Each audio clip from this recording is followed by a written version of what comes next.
Welcome to my podcast. Today I'll be doing an NHL and NBA season review. 2017-2018 NHL season review. The biggest story surrounding the NHL this season was the Las Vegas Golden Knights. Coming into this season, many people thought that the Vegas Golden Knights were going to be the worst team in the NHL. Instead, Vegas ended up not only winning their division but sweeping through the Western Conference playoffs. Unfortunately, the Vegas Golden Knights' magical run came to an end when they lost in the Stanley Cup Finals to the Washington Capitals in 5 games. Speaking of the Washington Capitals, they won their first Stanley Cup in their franchise history. The Capitals were led by captain Alex Ovechkin, who led them in goals in the regular season and playoffs. Evgeny Kuznetsov led the playoffs in points, and Braden Holtby was terrific in goal when it mattered. The Edmonton Oilers, Montreal Canadiens, and the Chicago Blackhawks were the biggest disappointment this season. Carey Price didn't play like he did in previous seasons, and Shea Weber was out the majority of the season. The lack of a true number one center really hurt the Canadiens when virtually every team has a number one center. The Chicago Blackhawks are a bunch of old washed-up veterans that are a shell of themselves. Duncan Keith, Brent Seabrook, Patrick Sharp, and Jonathan Toews all had subpar years by their standard. Jonathan Toews' contract is looking worse and worse by the year because his production is getting worse and worse by the year. Trading Artemi Panarin for Brandon Saad turned out to be one of the worst trades of the season. Losing Corey Crawford for the season really hurt the team because that left them without a number one goalie. The Edmonton Oilers had very high expectations coming into this season after the season they had last year. This year, the Oilers' defense was non-existent most of the season, and they didn't have enough secondary scoring. Connor McDavid was the only consistent player for the Oilers the whole season. He ended up winning the Art Ross Trophy with 108 points. Besides the Vegas Golden Knights, the most surprising teams this season were the New Jersey Devils and the Colorado Avalanche. The New Jersey Devils were led by Taylor Hall, who had 93 points this season. The Colorado Avalanche were led by Nathan MacKinnon, who had 96 points this season. The NHL season is full of surprises. You can never predict who will do good and who will do bad. This season is a perfect example of that. 2017-2018 NBA season review. The NBA is just too predictable right now. The Golden State Warriors have a super team with 4-star players on the team. Unless another super team is formed or a major injury occurs,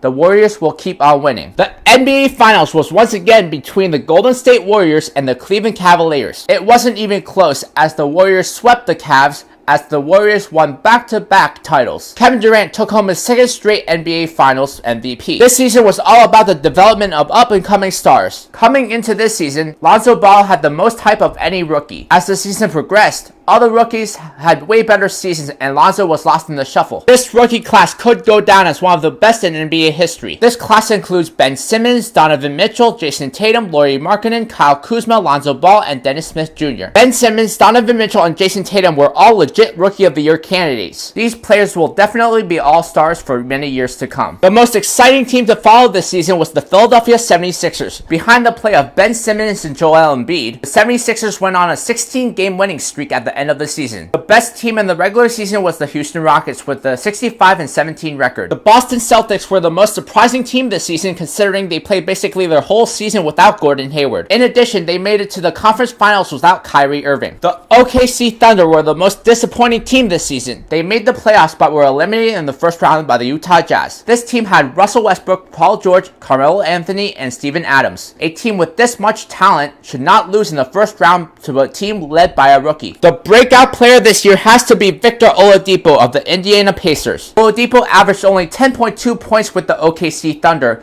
but with Indiana he averaged 23.1 points, 5.2 rebounds, and 4.3 assists along with 2.4 steals. The MVP is likely going to go to James Harden, who was the runner-up in the MVP the last 2 seasons. This season, James Harden led the Rockets to the number 1 seed in the Western Conference, with averages of 30.4 points, 5.4 rebounds, and 8.8 assists. You could make a case for LeBron as MVP, but he most likely isn't going to win because the NBA likes someone different to win MVP. The biggest narrative now is that LeBron James is a free agent, and unlike previous seasons, he isn't likely going to go back to Cleveland. So it'll be very interesting to see where LeBron ends up because this will affect the NBA for many years to come. In my next podcast, I'll be predicting NHL and NBA free agent signings.